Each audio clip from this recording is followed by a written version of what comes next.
Hola, bienvenido a esta demostración de análisis de bases de datos con Python. Para esta demostración vamos a utilizar una base de datos sobre cáncer de seno. Comencemos. Esta es nuestra área de trabajo. Estas son las librerías que vamos a importar para hacer el análisis de bases de datos.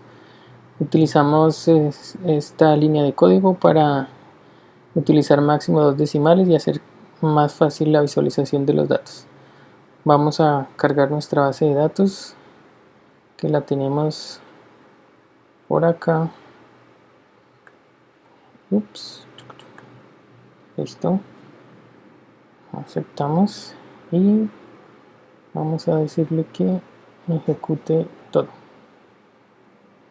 Listo. Lo primero que vamos a hacer es una inspección de la base de datos que estamos leyendo. Python nos indica que son 569 filas y 32 columnas. Acá vemos una pequeña descripción de los datos que la tomé de la página donde está la base de datos original. No me voy a detener mucho en este momento a revisarla. Hacemos una inspección sobre datos faltantes. La matriz MSNO nos indica que hay completitud de los datos en nuestras 569 filas y 32 columnas. Hacemos una exploración estructural de los datos en términos de Python, donde nos indica qué tipo de variable es, cuántos valores no nulos encontramos en cada uno de estos, y le pedimos con este comando que nos dé las estadísticas descriptivas de nuestras variables.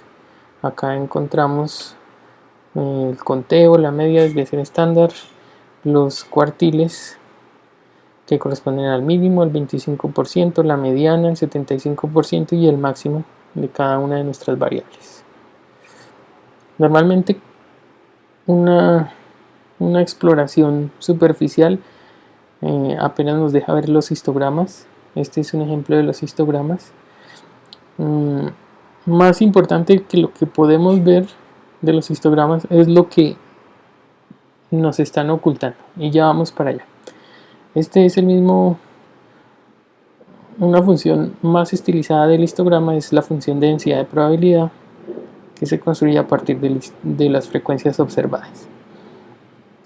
En esta base de datos hay una variable que se llama diagnosis, que nos indica si el tipo de cáncer, si se encontró que la masa era benigna o maligna. Entonces vamos a generar una nueva variable que se llama diagnosisNumB, la cual nos va a decir que si era una masa maligna va a tener un valor de 1, y si no lo era, entonces un 0. Y así como acá encontramos que eran 357 casos benignos, son los que están acá, y 212 malignos son los que están acá.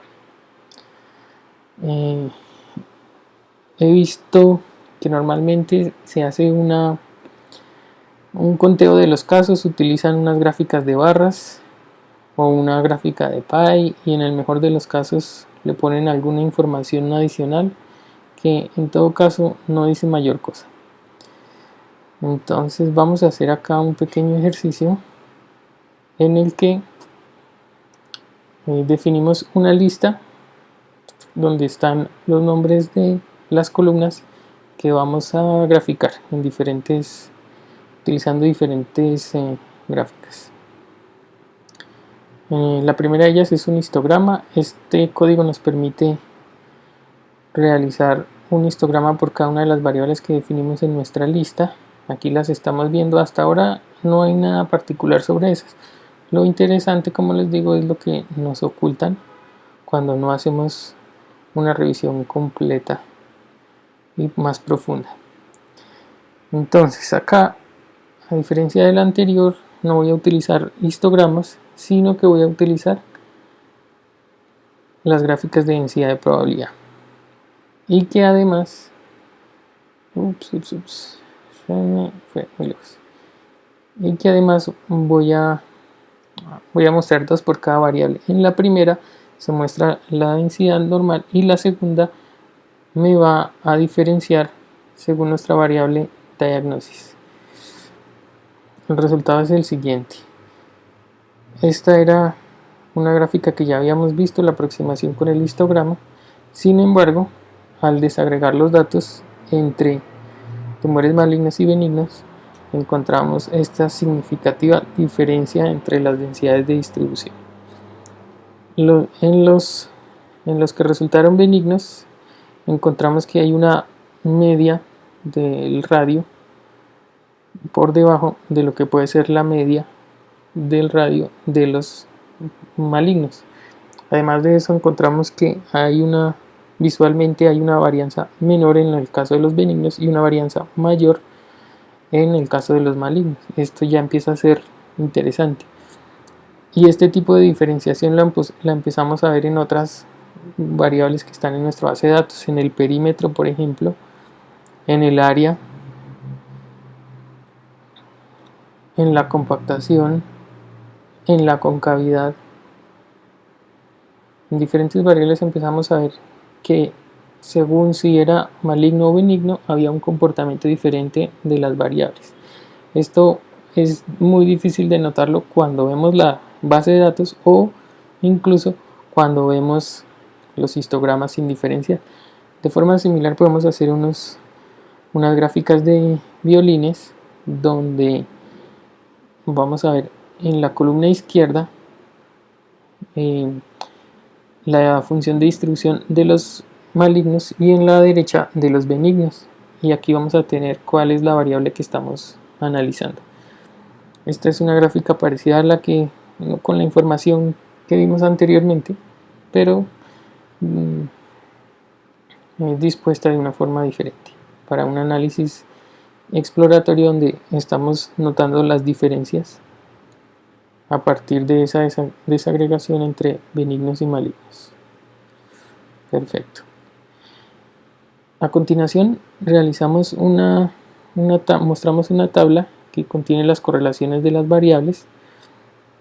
De igual forma, pues una tabla así nomás es difícil de interpretar, o por lo menos toma un poco de tiempo saber qué es lo que está pasando entre las variables. La correlación pues nos indica la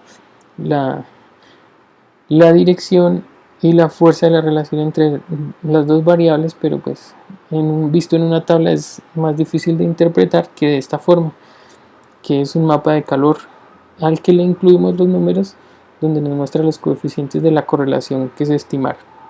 Acá ya empezamos a ver que de acuerdo a esta escala, que entre más oscuro hay una correlación más alta y entre más clarito la correlación es más baja, empezamos a ver que es más fácil identificar qué variables están más correlacionadas. Sin embargo, pues podemos armar una tablita, la organizamos y aquí estamos viendo solamente la correlación con nuestra variable de interés, que es la de diagnóstico. Entonces encontramos, estas son las 10 variables que están más correlacionadas con nuestro valor. De igual forma, miramos las 10 que están menos correlacionadas, los valores de los coeficientes asociados. Ahora bien, vamos a ver puntualmente las correlaciones de nuestra lista corta. Nuestra lista corta son los primeros 10 elementos de nuestra lista que utilizamos para dibujar. Entonces son el radio, la textura, el perímetro, el área, la suavidad, la compactación, la concavidad, la simetría. Bueno, ¿por qué vamos a tomar esto? Porque vamos a hacer unos scatter plots, con sus distribuciones de densidad para compararlos. Entonces, en nuestra tabla original tenemos, bueno, si tenemos 36 variables, graficarlas todas sería 36 al cuadrado sobre 2, lo cual es una cantidad exagerada de gráficas, pero pues podemos tomar las más interesantes, por eso tomamos estas 10 primeras, dijimos lista corta, sobre estas 10 entonces graficarlas todas sin que se repitan, sería 10 al cuadrado sobre 2, 50 gráficas nomás. Aquí entonces estamos viendo el scatter plot con sus distribuciones de densidad de probabilidad. A esta gráfica entonces se llama joint plot, y nuevamente lo estamos desagregando o mejor dicho diferenciando entre malignos y benignos. En este caso, por ejemplo, los malignos están coloreados de azul, los benignos amarillo, y ya podemos encontrar que hay un efecto de clustering entre al combinar la información de estas variables, donde los benignos están teniendo una media en radio y en textura menor de lo que las tienen los que son malignos. Incluso en los malignos podemos ver que hay una mayor dispersión de los datos. Eso es lo que nos muestra también la función de densidad de probabilidad. Aquí le incluimos una información sobre el coeficiente de correlación que lo estamos viendo acá arribita. Este joint plot está asociado a este coeficiente de correlación 0.32, este que es uno mucho más alto. Muestra que hay una relación mucho más lineal, sin tanta dispersión entre perímetro y radio. Y lo mismo encontramos una clara diferenciación entre los benignos y los malignos, donde los malignos tienen unos valores en media más altas. Aquí vemos una situación muy similar con un coeficiente de correlación de 0.98 entre el radio y el área. Este es un coeficiente mucho más bajito, 0.17 entre el radio y la media, y estamos viendo nuevamente este patrón donde los valores asociados a los benignos son en media más bajos que los asociados a los malignos. Este es un patrón que vamos a ver que se está repitiendo, y esta información nos puede dar pie a nuestra creación de hipótesis a testear con nuestra base de datos. Muy interesante, muy útil, y esto normalmente pues pasa desapercibido. Bueno, dentro de los que llaman la atención es este, que es el menor coeficiente de correlación entre las variables, menos 0.31, y visualmente así es como se ve. Aquí ya podemos ver que hay un patrón un poquito diferente a los que vimos anteriormente. Sin embargo, sigue el efecto de clustering, donde los benignos tienen un radio en promedio menor que los puntos azules, que son los malignos, ¿sí? Pero en la dimensión fractal en promedio pueden estar más o menos en el mismo nivel, y esto también nos lo muestra acá la función de distribución de probabilidad, donde se ve que están traslapadas en la mayoría de su rango, mientras que en radio si hay una diferenciación sobre dónde puede estar ubicada la media. Esta información es bastante útil porque, por ejemplo, nos puede decir si alguien tiene un radio, digamos de 14, que puede estar por acá, 14, la probabilidad de que sea de benigno es más alta porque su curva de distribución de densidad de probabilidad es más alta que la curva azul. Pero si es 20, por ejemplo, que está aquí, la probabilidad de que sea maligno es más alta que la que sea benigno, porque la curvita de distribución de densidad de probabilidad está por encima. Muy bien. Entonces, aquí nos vamos a saltar al primer diseño de un modelo Logit para predecir en función de las variables que podemos observar si la persona va a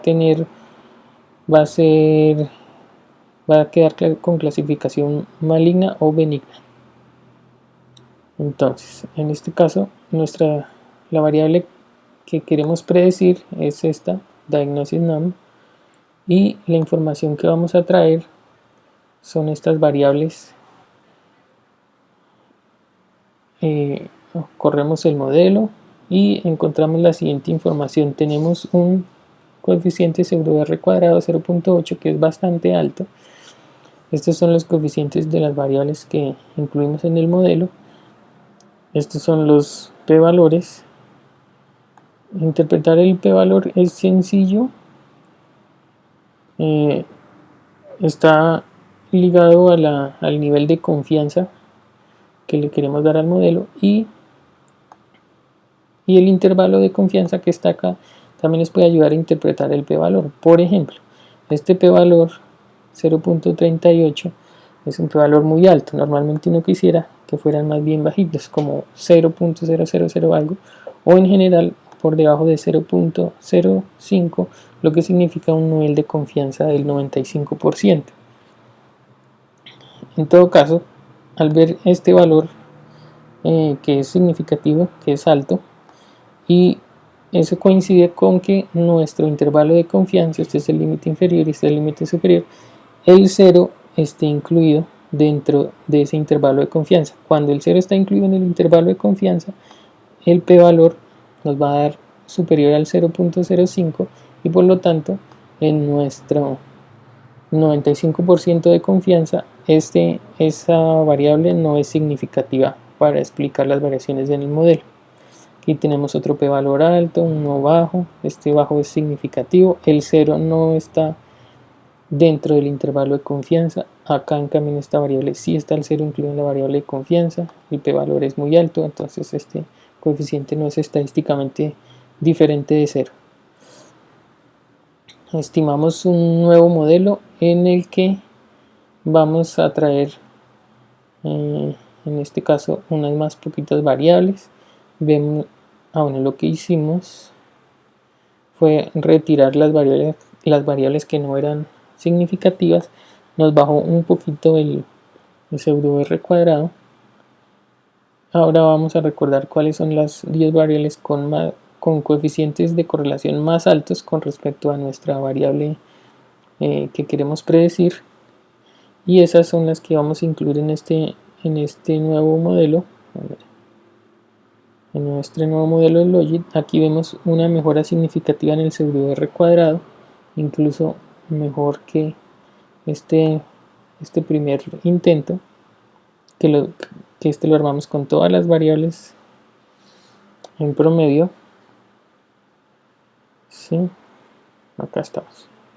Encontramos el coeficiente de la regresión Logit, son estos son los p-valores. Aquí lo mismo, encontramos unos que sí son significativos y otros que no lo son. Sin embargo, nos da un buen nivel de ajuste. 0.85 es un muy buen nivel de ajuste. ¿Y cómo sabemos que lo es? Aquí de nuestro modelo vamos a tomar las predicciones que son, y las predicciones les vamos a hacer un redondeo donde nos los va a aproximar al entero más cercano, y aquí las visualizamos. Entonces tenemos un vector de unos y ceros. Esto es lo que nos predice el modelo, pero hasta ahora esto tampoco no nos dice mayor cosa. Este es el vector de unos y ceros de nuestra variable de interés, diagnosis num. Ahora sabemos que si esto es lo que nos predijo y esto es lo real, los podemos comparar. Le preguntamos a Python si son iguales, y aquí nos muestra para qué valores son iguales, son los true, y para qué valores no lo son, los false. A continuación, entonces, ahora que sabemos en cuáles sí coincidió nuestra predicción con nuestra observación y en cuáles no, vamos a hacer un conteo, y Python nos dice que nuestro modelo se equivocó en 19 pero acertó en 550. Hacemos el cálculo y nos dice que nuestro modelo Logit tiene una eficiencia de más del 96% para pronosticar el cáncer de seno en función de las variables, de las 10 variables que encontramos que tenían más correlación con esta variable observada. Eso es todo, es un pequeño ejemplo de cómo se puede hacer una exploración de datos para hacer un planteamiento de hipótesis y correr un modelo para identificar las variables que son significativas para hacer un pronóstico. Espero que les haya gustado.